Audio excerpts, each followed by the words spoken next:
ওম শান্তি।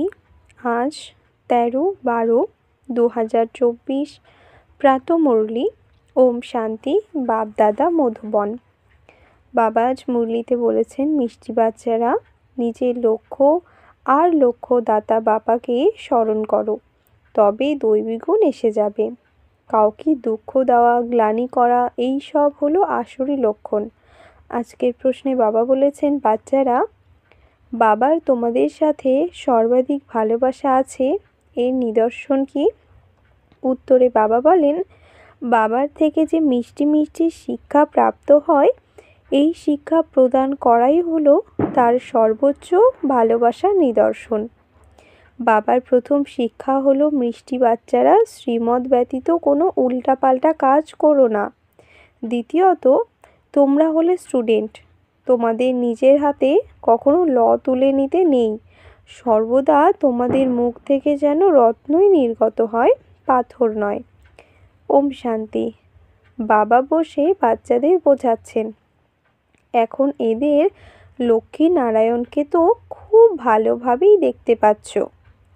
এটা হলো এইম অবজেক্ট, অর্থাৎ তোমরা এই কুলের ছিলে।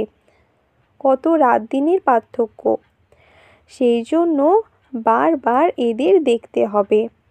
আমাকে এরকম হতে হবে। এদের মহিমা তো ভালো করেই জানো। এটা পকেটে রাখলেই তোমাদের মন খুশি থাকবে। তোমাদের মধ্যে যে দ্বন্দ্ব আসে, সেটা ঠিক না। একে দেহ অভিমান বলা হয়। দেহি অভিমানী হয়ে এই লক্ষ্মীনারায়ণকে দেখলে তবে বুঝবে আমরা এইরকম হতে চলেছি, তাই অবশ্যই এদেরকে দেখতে হবে। বাবা মনে করেন তোমাদের এরকম হতে হবে, মধ্যাজি ভব। এনাদের দেখো, স্মরণ করো। দৃষ্টান্তও দেওয়া হয় না যে নিজেকে মনে করলো আমি মোষ, তো সে নিজেকে মোষ মনে করতে লাগলো। তোমরা জানো যে এটা আমাদের এইম অবজেক্ট। এই রকম হতে হবে। কিভাবে হবে? বাবাকে স্মরণ করে। প্রত্যেকে নিজেকে জিজ্ঞাসা করো, সব সময় কি আমরা এদের দেখে বাবাকে স্মরণ করছি? এটা তো তোমরা বুঝতে পারো যে বাবা তোমাদের দেবতা করে তুলছেন, তাই তাকে যতটা সম্ভব স্মরণ করা উচিত। বাবা এটাও বলেন যে নিরন্তর স্মরণ হয় না, কিন্তু পুরুষার্থ অর্থাৎ চেষ্টা করে যেতে হবে, করতেই হবে। যদিও ঘর গৃহস্থীর কর্ম করার সময় এদের অর্থাৎ লক্ষ্মীনারায়ণকে স্মরণ করলে তবে অবশ্যই বাবা স্মরণে আসবে। বাবাকে স্মরণ করলে তো অবশ্যই এদের স্মরণে আসবে। আমাদের এরকম হতে হবে, সারাদিন এই সুরই বাজতে থাকবে। তখন আর একে অপরের গ্লানি কখনোই করবে না। এ ওই রকম, সে সেই রকম। যারা এই ব্যাপারে লিপ্ত হয় তারা কখনোই উচ্চ পদ প্রাপ্ত করতে পারে না। এই রকমই থেকে যায়। কত সহজ করে বাবা বোঝান, এদের স্মরণ করো, বাবাকে স্মরণ করো, তবেই তোমরা এরকম হবে, অর্থাৎ লক্ষ্মীনারায়ণের মতো হবে। এখানে তো তোমরা সামনে বসে আছো, সকলেই ঘরেই এই লক্ষ্মীনারায়ণের চিত্র অবশ্যই থাকা চাই। কত অ্যাকুরেট চিত্র। এদের স্মরণ করলে বাবাও স্মরণে আসবে। সারাদিন অন্য কথার পরিবর্তে এটাই শুনতে থাকো, অমুকে এই রকম, সে ওই রকম, কারোর নিন্দা করা, একে দ্বিধাদ্বন্দ্ব বলা হয়। তোমাদের নিজেদের দৈবী বুদ্ধি বানাতে হবে। কাউকে দুঃখ দেওয়া, গ্লানি করা, বিরক্ত করা, এমন স্বভাব থাকা উচিত নয়। অর্ধকল্প তো এসবের মধ্যেই ছিলে, এখন তোমাদের কত মিষ্টি শিক্ষা প্রাপ্ত হচ্ছে, এর থেকে উচ্চ কোনো ভালোবাসা হতে পারে না। শ্রীমত ব্যতীত কোনো উল্টাপাল্টা কাজ করতে নেই। বাবা ধ্যানের ব্যাপারেও ডাইরেকশন দেয় যে শুধুমাত্র ভোগ নিবেদন করে এসো। বাবা তো এটা বলেন না যে বৈকুণ্ঠে যাও, রাসবিলাস ইত্যাদি করো। দ্বিতীয়ত, কোথাও গেলে তো বুঝবে সেখানে মায়ার প্রবেশ ঘটেছে। মায়ার 1 নম্বর কর্তব্য হলো পতিত করা। ব্যতিক্রমী চললে অনেক লোকসান হয়। আবার এও হতে পারে যে কড়া সাজা পেতে হলো। যদি নিজেকে সামলাতে পারো তবে। বাবার সাথে ধর্মরাজও আছেন, এনার কাছে অসীম জগতের হিসাব কিতাব থাকে। রাবণের জেলে কত বছর শাস্তি পেয়েছ, এই দুনিয়ায় অপার দুঃখ আছে। বাবা এখন বলেন, আর সব কথা ভুলে এক বাবাকে স্মরণ করো, আর সম্ভব দ্বন্দ্ব ভিতর থেকে ঝেড়ে ফেলো। বিকারে কে নিয়ে যায়? মায়ার ভূত। তোমাদের এম অবজেক্ট হলো এটা, রাজযোগ এটা, তাই না? বাবাকে স্মরণ করলে এই উত্তরাধিকার প্রাপ্ত হবে। তাই এই ধান্দায় নেমে পড়তে হবে। সমস্ত আবর্জনা ভিতর থেকে ঝেড়ে ফেলতে হবে। মায়ার ছায়াও খুব কড়া, কিন্তু সেটাকে উড়িয়ে দিতে থাকো। যতটা সম্ভব স্মরণের যাত্রায় উঠতে থাকো। এখন তো নিরন্তর স্মরণ হবে না, সবশেষে স্মরণ পর্যন্ত পৌঁছালে তবেই উচ্চপদ প্রাপ্ত হবে। যদি ভিতরে দ্বন্দ্ব বা মন্দ ভাবনা থাকে তবে উচ্চপদ প্রাপ্ত হবে না, মায়ার বশীভূত হয়েই পরাজিত হবে। বাবা বোঝান, বাচ্চারা, নোংরা কাজ করে পরাজিত হয়েও না। নিন্দা ইত্যাদি করলে তো তোমাদের খুবই খারাপ গতি হয়। এখন সদ্গতি হচ্ছে, তাই খারাপ কর্ম করো না। বাবা দেখেন যে মায়া গলা পর্যন্ত গ্রাস করে নিয়েছে, জানতেও পারা যায়নি। নিজেরা মনে করে যে আমরা খুব ভালো আচার আচরণ করি, কিন্তু না। বাবা বোঝান, মনসা বাচা কর্মে মুখ থেকে রত্নই নির্গত হওয়া উচিত। নোংরা কথা বলা হলো পাথর ছোঁড়ার সমান। তোমরা এখন পাথর থেকে দিব্যগুণ সম্পন্ন হচ্ছ, তাই মুখ থেকে কখনো পাথর নির্গত হওয়া উচিত নয়। বাবাকে তো বোঝাতে হয়। বাচ্চাদের বোঝানোর অধিকার বাবার আছে। এমন নয় যে ভাই ভাইকে সাবধান করবে। টিচারের কাজ হলো শিক্ষা দেওয়া, তারা সব কিছুই বলতে পারে। স্টুডেন্টদের নিজের হাতে ল তুলে নিতে নেই। তোমরা হলে স্টুডেন্ট, তাই না? বাবা বোঝাতে পারেন। যাই হোক, বাচ্চাদের কাছে তো বাবার ডাইরেকশন আছে। এক বাবাকে স্মরণ করো, তোমাদের সৌভাগ্য এখন খুলে গেছে। শ্রীমতে না চললে তোমাদের ভাগ্য খারাপ হয়ে যাবে। তখন খুব অনুতাপ হবে। বাবা শ্রীমতে না চলার ফলে এক তো শাস্তি পেতে হবে, দ্বিতীয়ত হলো পদ ভ্রষ্ট হবে। জন্ম জন্মান্তর কল্প কল্পান্তরের বাজি বাবা এসে পড়ান, সেটা বুদ্ধিতে রাখতে হবে। বাবা আমাদের টিচার, যার থেকে এই নলেজ প্রাপ্ত হয়, যে নিজেকে আত্মা মনে করে। আত্মা আর পরমাত্মার মেলা বলা হয়, তাই না? 5000 বছর পরে মিলিত হবে। এর মধ্যে যত উত্তরাধিকার নিতে চাও নিতে পারো, নইলে পরে খুব খুব অনুশোচনা করবে, কাঁদবে। সব সাক্ষাৎকার হয়ে যাবে। স্কুলে বাচ্চারা অন্য শ্রেণীতে ট্রান্সফার হলে পিছন দিকে বসে যারা, তাদের তো সবাই দেখে। এখানেও ট্রান্সফার হয়, তোমরা জানো। এখানে শরীর ত্যাগ করে এরপর সত্যযুগে যাব, প্রিন্সের কলেজে ভাষা শিখব। ওখানের ভাষা তো সকলকে পড়তে পারতে হবে, মাদার ল্যাঙ্গুয়েজ। অনেকের মধ্যে সম্পূর্ণ জ্ঞান নেই, তবুও রেগুলার পড়েও না। 1-2বার মিস করলে অভ্যাস হয়ে যায় মিস করার। মায়ার বশীভূত যারা তাদের সাথী করে, শিব বাবার সাথী অল্প, বাকি সব মায়ার সাথী।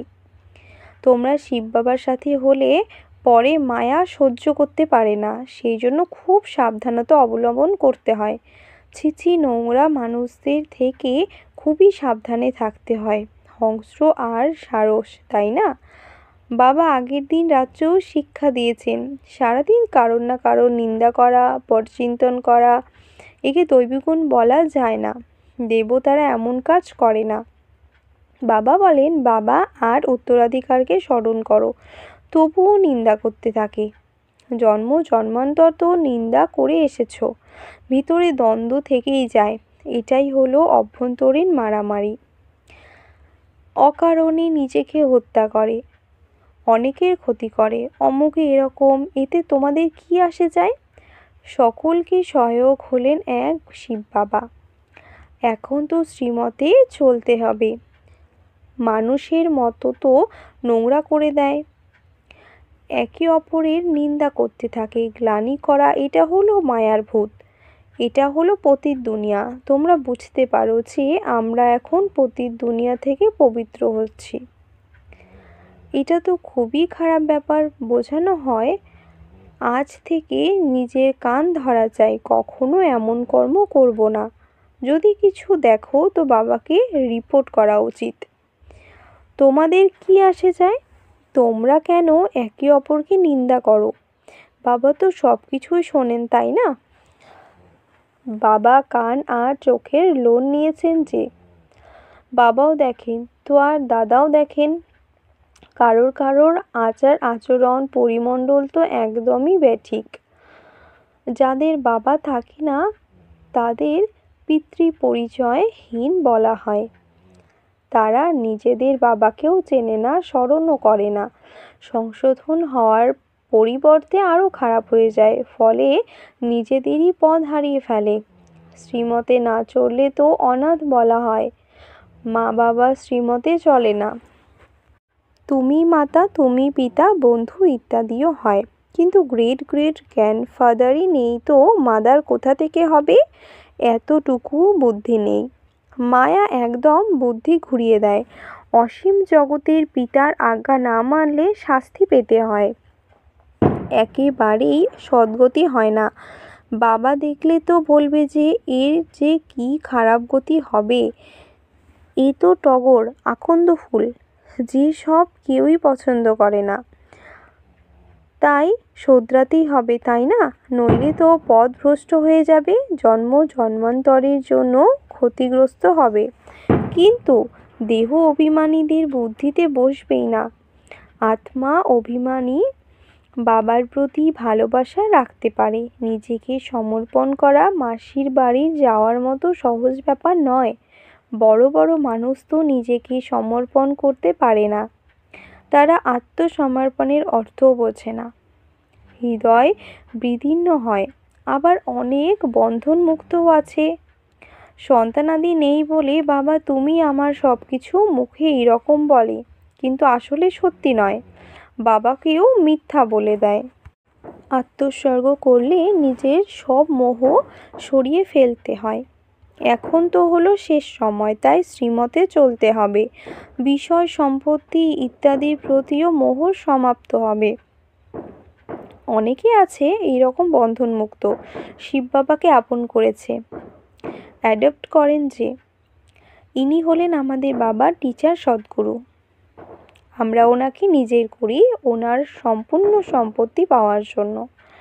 যারা বাচ্চা হয়ে গেছে অবশ্যই তারা দৈবিকুলে আসবে, কিন্তু সেটাতে আবার পথ কত আছে, কত দাস দাসীরা আছে, একে অপরের ওপর আদেশ জারি করে।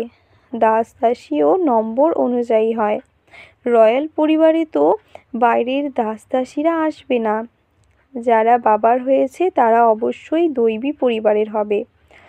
এই রকমও বাচ্চারা আছে যাদের পয়সাও আক্কেল নেই। বাবা এমন তো বলেন না যে মাম্মাকে স্মরণ করো বা আমার রথকে স্মরণ করো। বাবা বলেন মামেকাম স্মরণ করো। দেহের সব বন্ধনকে ত্যাগ করে নিজেকে আত্মা মনে করো। বাবা বোঝান ভালোবাসা রাখতে চাও তো এক বাবার সাথেই রাখো, তবে তোরই পার হয়ে যাবে। বাবার ডাইরেকশনে চলো। মোহজিৎ রাজার কাহিনী আছে না, প্রথম নম্বরে হলো বাচ্চারা। বাচ্চারা তো বিষয় সম্পত্তির মালিক হবে। স্ত্রী তো হলো হাফ পার্টনার, বাচ্চা তো ফুল মালিক হয়ে যায়। তাই বুদ্ধি সেই দিকে যায়। বাবাকে ফুল মালিক করলে তো এই সব কিছু তোমাদের দিয়ে দেবেন, দেওয়া নেওয়ার ব্যাপারই নেই। এটা তো বোঝার ব্যাপার। যদিও তোমরা শোনো তো দ্বিতীয় দিন ভুলে যাও। বুদ্ধিতে থাকলে তবে তো অপরকে বোঝাতে পারবে। বাবাকে স্মরণ করার ফলে তোমরা স্বর্গের মালিক হবে। এ তো খুব সহজ। মুখ চালাতে থাকো, এম অবজেক্ট তৈরি করতে থাকো। বিশাল বুদ্ধি সম্পন্ন যারা, তারা তো খুব তাড়াতাড়ি বুঝে যাবে। শেষে এই চিত্র ইত্যাদি কাজে আসবে। এতে সমগ্র জ্ঞান সমাহিত। লক্ষ্মীনারায়ণ আর রাধাকৃষ্ণের নিজেদের মধ্যে কী সম্বন্ধ এটা কেউ জানে না। লক্ষ্মীনারায়ণ তো প্রথমে অবশ্যই প্রিন্স হবে, বেগার টু প্রিন্স, তাই না? বেগার টু কিং বলা হয় না, প্রিন্স পরে কিং হয়। এটা তো খুবই সহজ, কিন্তু মায়া কাউকে ধরে ফেলে, কারো নিন্দা করা, গ্লানি করা, এসব তো অনেকের অভ্যাস। আর তো কোনো কাজই নেই, বাবাকেও স্মরণ করে না, একে অপরের গ্লানি করার কাজই করে। এই হলো মায়ার পাঠ। বাবার পাঠ তো একদমই সহজ। শেষে এই সন্ন্যাসী ইত্যাদি যাবে বলবে যে জ্ঞান আছে তো এই বিকেদের মধ্যে আছে, কুমার কুমারী তো পবিত্র হয়, প্রজাপিতা ব্রহ্মার সন্তান। আমাদের মধ্যে কোনো খারাপ ভাবনাও আসতে নেই। অনেকের এখনও খারাপ ভাবনা আসে, তবে এর শাস্তিও অনেক কড়া। বাবা তো অনেক বোঝান, যদি তোমাদের কোনো আচরণ খারাপ দেখা যায় তো এখানে থাকতে পারবে না, অল্প শাস্তিও দিতে হয়। তোমরা যোগ্য নও, বাবাকে ঠকাচ্ছ, তোমরা বাবাকে স্মরণ করতে পারবে না, সমস্ত অবস্থা নিচে নেমে যাবে। অবস্থা নেমে যাওয়াই হলো শাস্তি। শ্রীমতে না চলার জন্য নিজের পথ ভ্রষ্ট হয়, বাবার ডাইরেকশনে না চলার জন্য আরোই ভূতের প্রবেশ ঘটে। বাবার তো কখনো কখনো মনে হয় কোথাও অনেক বড় কড়া শাস্তি না শুরু হয়ে যায় এখনই। শাস্তিও অনেক গুপ্ত হয়, যে কখনো খুব বেশি রকম অসুখ না হয়, অনেকেই নিচে নামে শাস্তি পায়। বাবা তো সব ইশারায় বোঝান, নিজের ভাগ্যের সীমা অনেক টানে, সেই জন্য বাবা সাবধান করতে থাকেন, এখন গাফিলতি করার সময় নয়, নিজেকে সংশোধন করো, অন্তিম মুহূর্ত আসতে বিলম্ব নেই। আচ্ছা, মিষ্টি মিষ্টি হারানিথি বাচ্চাদের প্রতি মাতা পিতা বাপদাদার স্মরণে স্নেহ সুমন আর সুপ্রভাত। আত্মাদের পিতা তার আত্মারূপী বাচ্চাদের জানাচ্ছেন নমস্কার। ধারণার জন্য মুখ্য সার: 1 নম্বরে বাবা বলেছেন, কোনো রকমের বেকায়দা শ্রীমতের বিরুদ্ধ আচরণ করতে নেই, নিজেকে নিজেই সংশোধন করতে হবে, ছি ছি নোংরা মানুষদের থেকে নিজেকে সাবধানে থাকতে হবে। 2 নম্বর, বন্ধনমুক্ত হয়ে সম্পূর্ণরূপে আত্মনিবেদন করতে হবে, নিজের মোহ ত্যাগ করতে হবে, কখনোই কারোর নিন্দা বা পরচিন্তন করতে নেই, নোংরা খারাপ ভাবনা থেকে নিজেকে মুক্ত রাখতে হবে। আজকের বরদান: সমর্থ স্থিতির সুইচ অন করে ব্যর্থের অন্ধকারকে সমাপ্তকারী অব্যক্ত ফরিস্তা ভব। যেরকম স্থূল লাইটের সুইচ অন করলে অন্ধকার সমাপ্ত হয়ে যায়, ঠিক সেই রকমই সমর্থ স্থিতি হলো সুইচ। এই সুইচকে অন করো, তাহলে ব্যর্থের অন্ধকার সমাপ্ত হয়ে যাবে। একটি ব্যর্থ সংকল্পকে সমাপ্ত করার পরিশ্রম থেকেও মুক্ত হয়ে যাবে। যখন স্থিতি সমর্থ হবে তখন মহাদানী বরদানী হয়ে যাবে, কেননা দাতার অর্থই হলো সমর্থ, সমর্থই দিতে পারে, আর যেখানে সমর্থ থাকে সেখানে ব্যর্থ সমাপ্ত হয়ে যায়। তো এটাই হলো অব্যক্ত ফরিস্তাদের শ্রেষ্ঠ কাজ। আজকের স্লোগান: সত্যতার আধারে সকল আত্মাদেরকে হৃদয়ের শুভেচ্ছা, প্রাপ্তকারী হলো ভাগ্যবান আত্মা। আচ্ছা, ওম শান্তি।